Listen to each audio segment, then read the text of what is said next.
Tonight we're talking about one of the most interesting weeks in music. Katy Perry is trying to rebuild the momentum. Chlöe and Timbaland are still one of the most interesting collaborations of the year. Trim continues proving she's one of the most fastest rising rappers to watch. Plus, Arie has some words about Young Miami Spin That, and we're asking whether the conversation is actually about music or something bigger. What's up, Shantastic Gang? A little bit of this, a little bit of this. Okay, welcome back to another late night pop culture episode 3. Okay.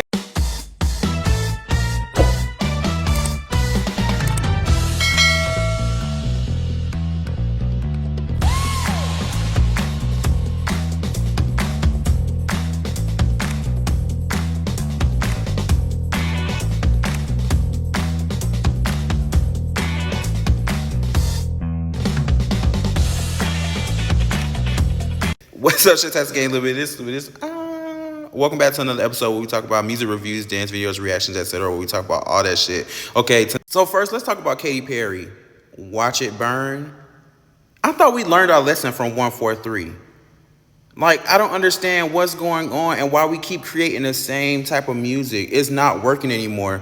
And there's been plenty of people who have reviewed this music along with myself. Like, I caught on late to the 143 wave and I think the only reason why 143 was really successful because it did the oomps really well. And oomps was really out because Beyonce did the Renaissance, and I think Doechii had the alter ego moment going on. I think somebody else was out with the oomps music. I think Charlie XCX had the music out at the time, so it worked. But now it's like Katy Perry, Watch It Burn. Like, I like the lyrics, don't get me wrong, like the empowerment about the lyrics and all that kind of stuff. Like, I live for the lyrics, but the tempo, number one, is slow, and then it just seems so outdated. Like, I don't understand how we keep repeating the same thing that isn't working. So that's sold Plastic Clubs. I guess we're gonna put her on in the Lizzo asylum. Sorry, Lizzo, you know they've been joking about changing it from the Kia Asylum to the Lizzo Asylum because you sold 2K. 1 to 2K first week for you. Ooh. So the question really is Katy reinventing herself, or is she starting another era? I hope this is not the energy to another era because it's going to get worser. It's going to get worse than the era 143. But let me know, did y'all like Watch It Burn? I think lyrically it's really good. I love the message behind the song. I just think the song is outdated. Well, my skin.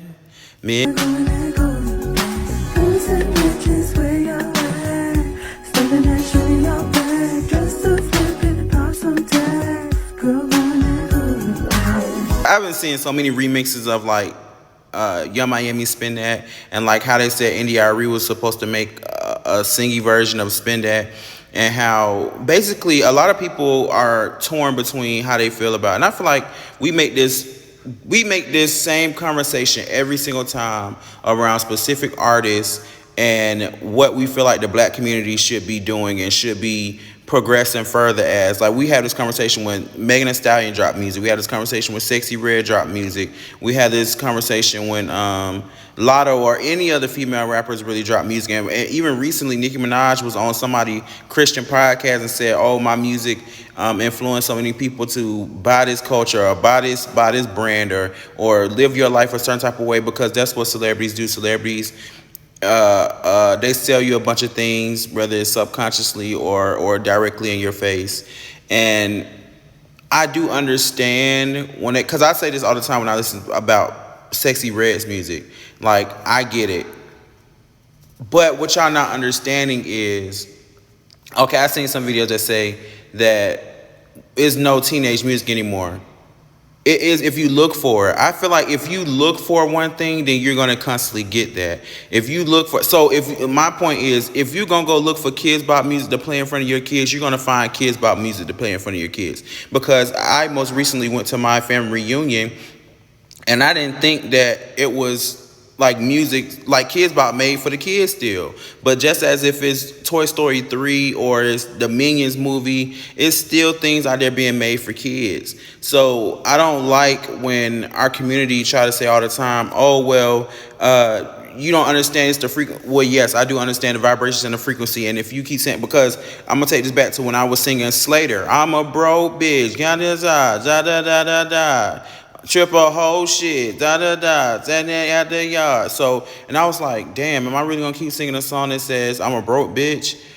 But music is supposed to make you feel something, whether it's a feeling that you had in the past or it's something that you're going through right now. Music is an expression. And a lot of people are saying that, oh, well, if you keep singing spin that, or where all my scammers and all that kind of stuff, it's going to influence you to go out there and make bad decisions. We heard motherfucking all type of music, you know what I'm saying? And it's up to you and your judgment at the end of the day. And yes, music is very influential. You get what I'm saying? So I don't want to misconstrue that message at all. Music is very influential. But if you don't have that principle, that foundation, that know right from wrong, then of course you're gonna go out there and make mistakes or go out there and make the wrong decisions because you lack the necessary knowledge to not do dumb shit or not go scam or not go do, like, I don't understand. You know what I'm saying? Like, yes, social media and all this kind of stuff is influential, but you have to, and I understand everybody don't have, the ability to know right from wrong. But I mean, what can we do about that? We can speak about that in any situation. We can speak about that in politics. We can speak about that in family systems. We can speak about that in music. Like, I don't understand. What do y'all want? It's certain people, like I said about Sexy Red's music, it's certain people that is going to enjoy that kind of music because that's where they at. You cannot throw away somebody because they enjoy that type of music. Because they enjoy that type of branding of music does not make them a bad person. And it seems like ever since, because somebody might like something that's a little raunchy or a little more adult, then it makes them a bad person, and it does not.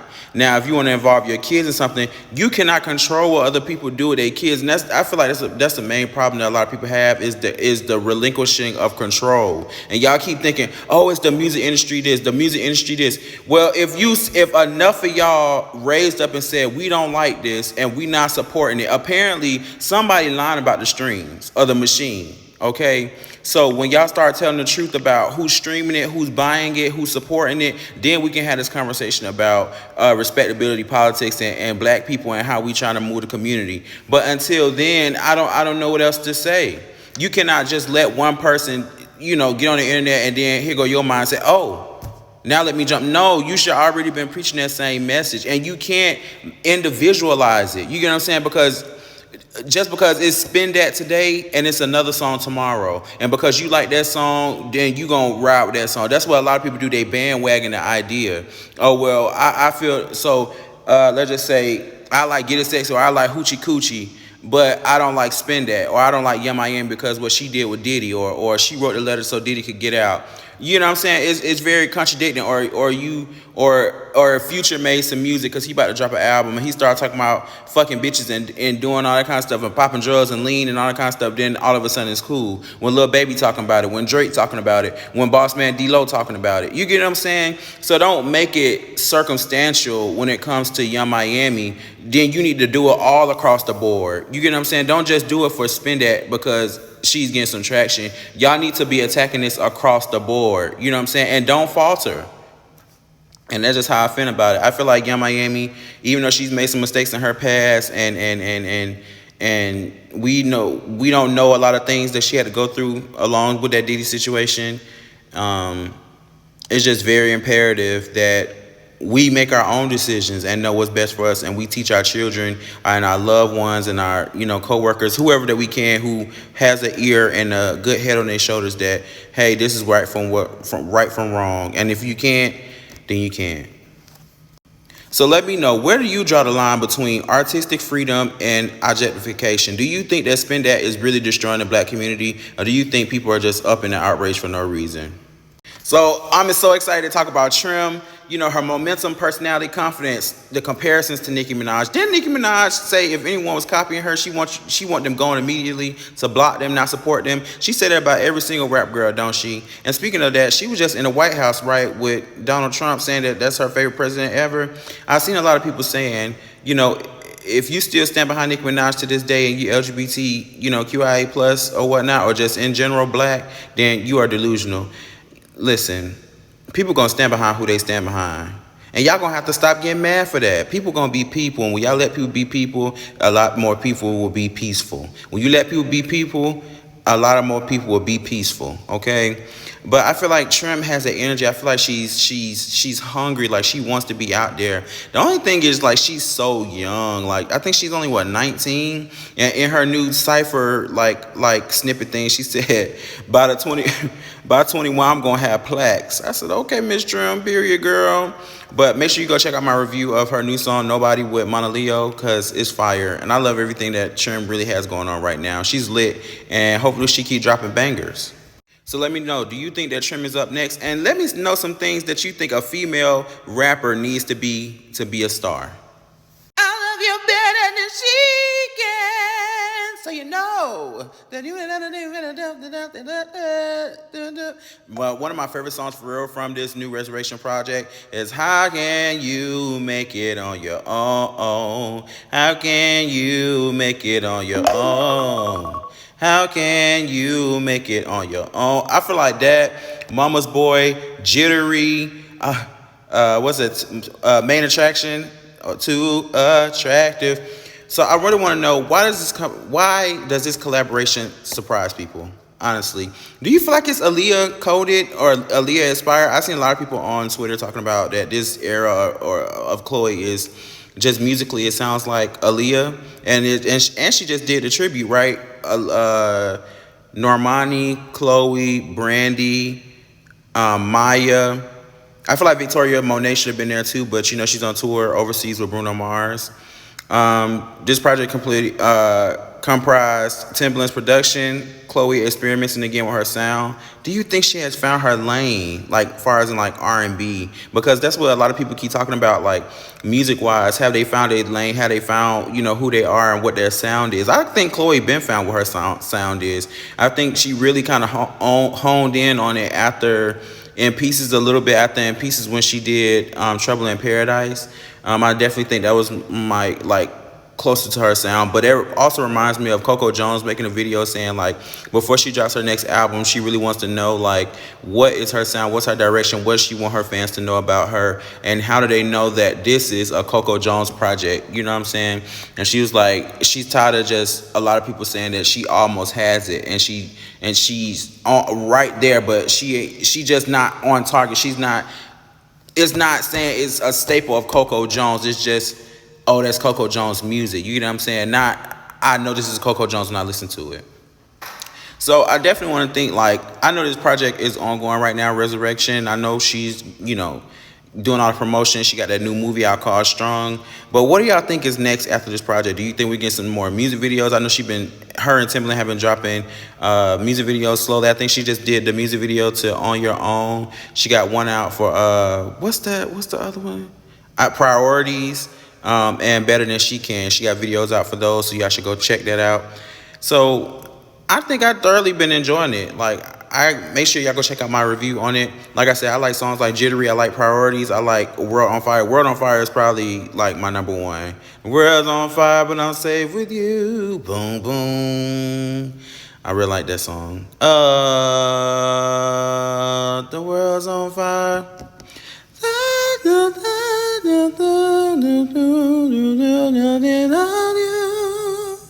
So yeah, make sure to go stream Resurrection by Chlöe and Timbaland.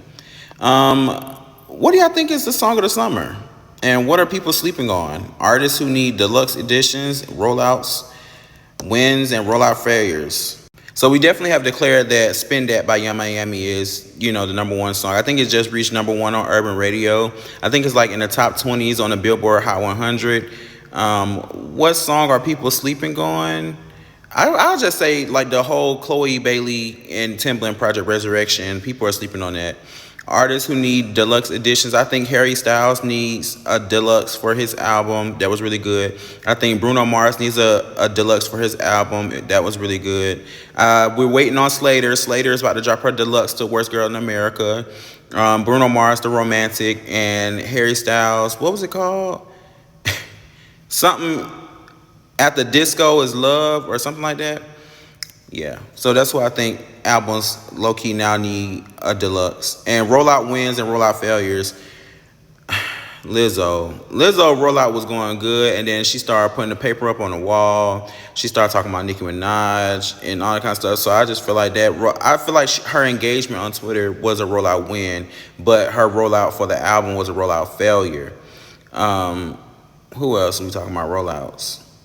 Chlöe, I think, was pretty good. She rolled out the Resurrection mixtape, and she rolled out Strung Together. That was really good. Anybody else albums, rollouts that was...